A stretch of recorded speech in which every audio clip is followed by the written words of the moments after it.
Hi, I'm Jen. In this video, I'm going to show you how I created this colored pencils portrait study. For this project, I used Prismacolor Premier colored pencils, and there's a list of all the colors that I used in the description of the video. This project is entirely colored pencils. I didn't use any extra inks, paints, or solvents. I did use a tortillon to do some burnishing, and I did end up using an X-Acto knife to correct some mistakes, but really all you need are your colored pencils and a sharpener. So let's get started. I started out by sketching the outline and sort of the general details of the reference photo that I was using. Just using like a normal drafting pencil to do this. And I had sketched it out before, so I'm just sort of drawing in the details here. And then once I'm satisfied with all those details, then I take an eraser and remove all the extra graphite so that won't show through the colored pencils. And then I get started working on selecting my colors. So I picked a family of warm tones, some golds, pinks, and browns. So in my reference photo, I noticed that the model and the lighting in the picture really has a lot of warm colors. And I just slowly build up those colors, starting from the lightest and working out toward the darkest colors. This is just a reference to give me an idea of how these colors will blend together, how I can lay them on top of each other and just build the color, so I can kind of work out like how that will look. I alternate between the pinks and the yellows to get a more orange undertone, and then I top that off with a little bit of the umber, different kinds of browns. And then at the end, I took a white pencil to blend it all together, a little bit more, smooth it out, just so I could see how those would come together.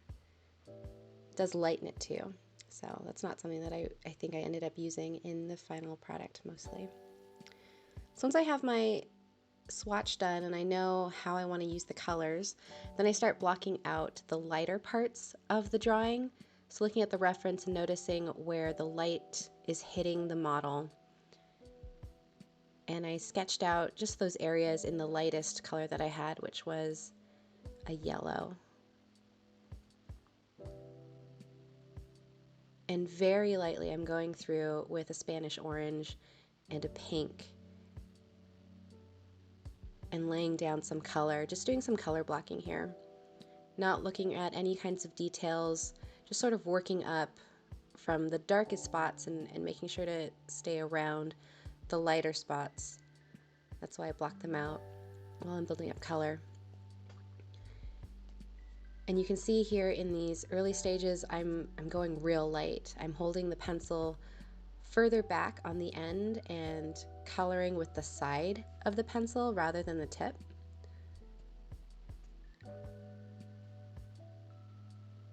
Just being careful not to put down too much color all at once so that I can blend more naturally. And it'll be more of a gradual blend than trying to work out any harsh colors or lines. I'm not going to be using any solvents in this project, and so working slowly and building up slowly will really help those colors to blend together and look more natural.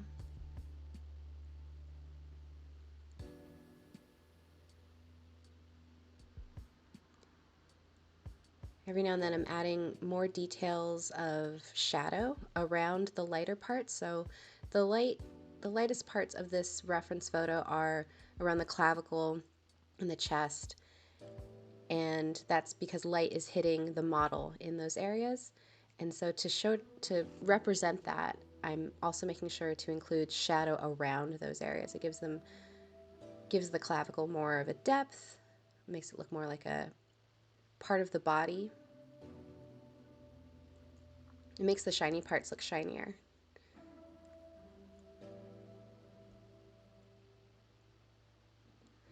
I chose this reference photo specifically because it had such rich values and tones and was a great study for combining different colors to build up a skin tone.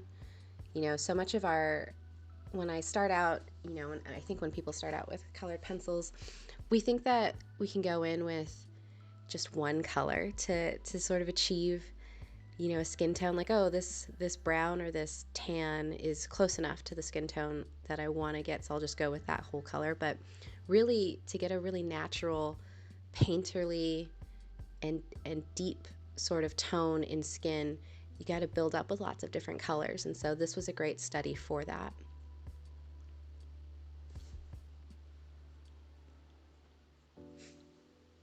I think a couple of times as I was working, I was kind of like, oh, I don't know about this. It's a little orangey, and so I would go back over with more of the burnt umber, more of the tan, the peach color,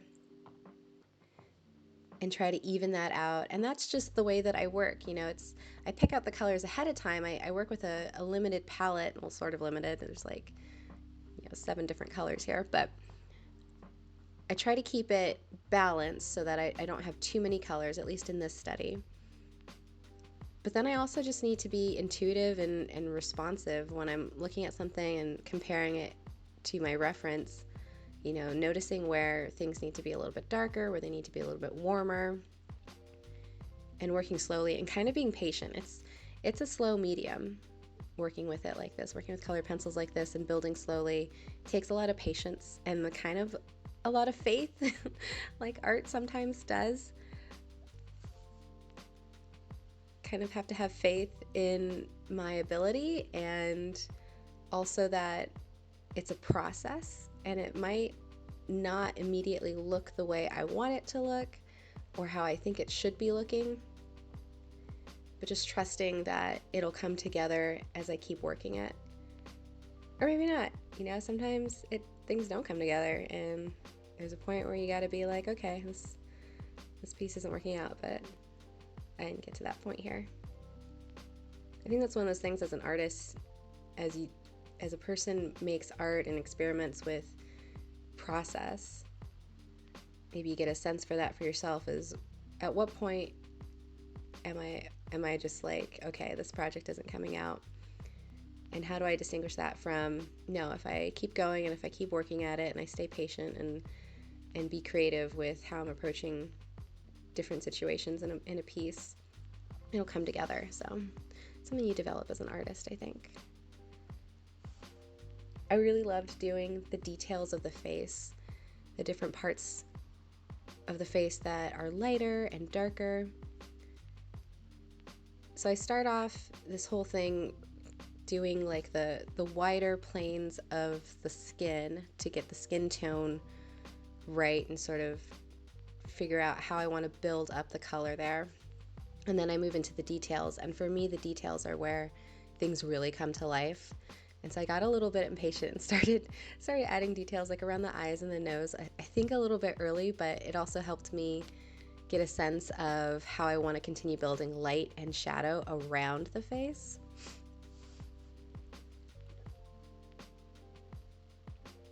So here I'm using just the dark umber to put in where the darker shadows around the nose and the eyes are, and then highlighting around them. You can see I've got that light highlight next to the dark shadows to really bring out the shape and the form of the face. The lips were really fun to do. Using a chestnut and a pink, just alternating between those two to build up the tone of the lip and kind of create the shape.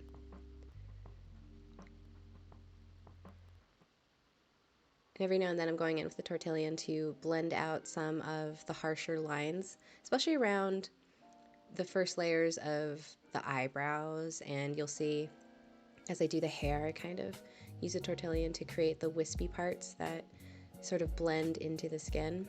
And then when I'm ready for the real detail, then I go in hard with the tip of a black colored pencil and add those details.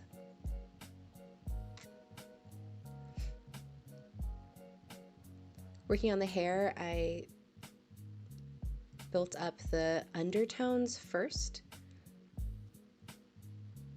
because I know that this hairstyle will leave a bit of the scalp visible.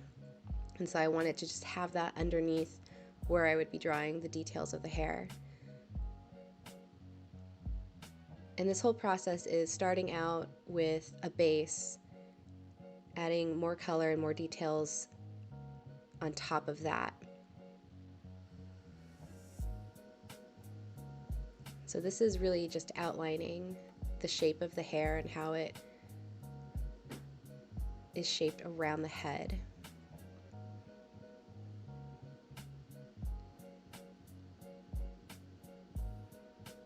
So now I'm working on the hair, and I've also put on a sweater because it got kind of cold in my apartment.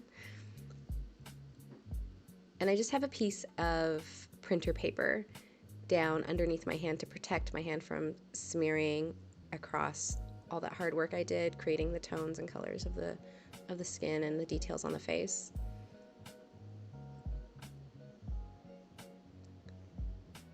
As I was working on this, I had moments of sort of abstraction, like noticing that where the clavicle had shiny parts and pieces of the hair, like they became not hair and not clavicle, but shapes and color. Which, as a painter, I've been a painter longer than I've been a color pencil artist. That's a really comfortable place for me to be, to sort of zero in on details with color and see them more for what they are on the paper than what they are portrayed as in the image. And then, you step back and you see, like, okay, these pieces that are sort of abstract on their own come together and they look like something really cohesive. The hair was my favorite part for small details. So in this reference photo, this model has this beautiful hairstyle of braids that are kind of pulled around her head. And so to create the look of braids, I'm making these small kind of rounded rectangles with the black pencil and leaving gaps so that the brown, the undercolor of the brown that I've laid down can show through the black pencil. And pulling back, it really creates this sense of texture that I thought turned out pretty well. I'm pretty pleased with this. Since these are the final details, I am going pretty hard with the pencil. I'm using the tip of the pencil this time, and you can see, like, I'm really choked up on the tip of the pencil, trying to lay it in.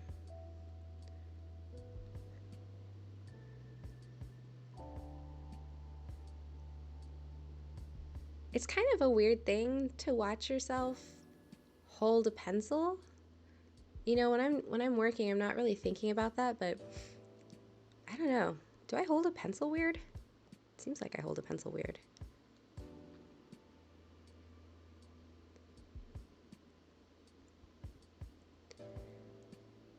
I've sectioned off parts of the hair so that some parts are just a flat black, and then some parts have this braided texture to it. And varying, what parts are flat and what parts are textured like this pulls the design together of the piece. So it doesn't seem flat, it seems like it's, part of something various and living.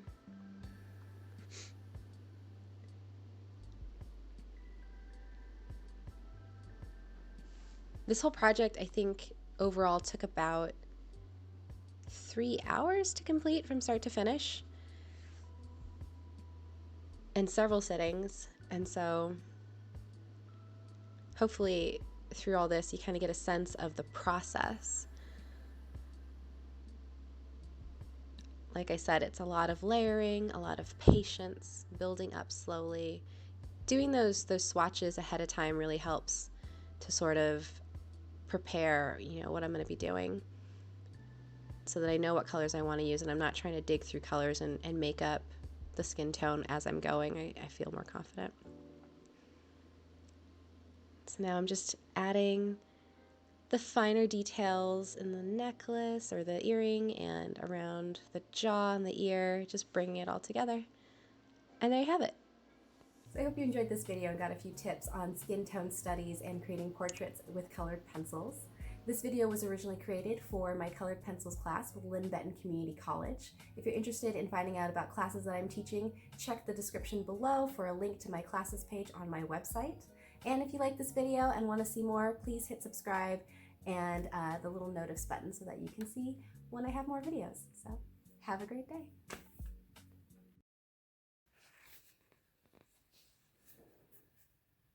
Did you like the video?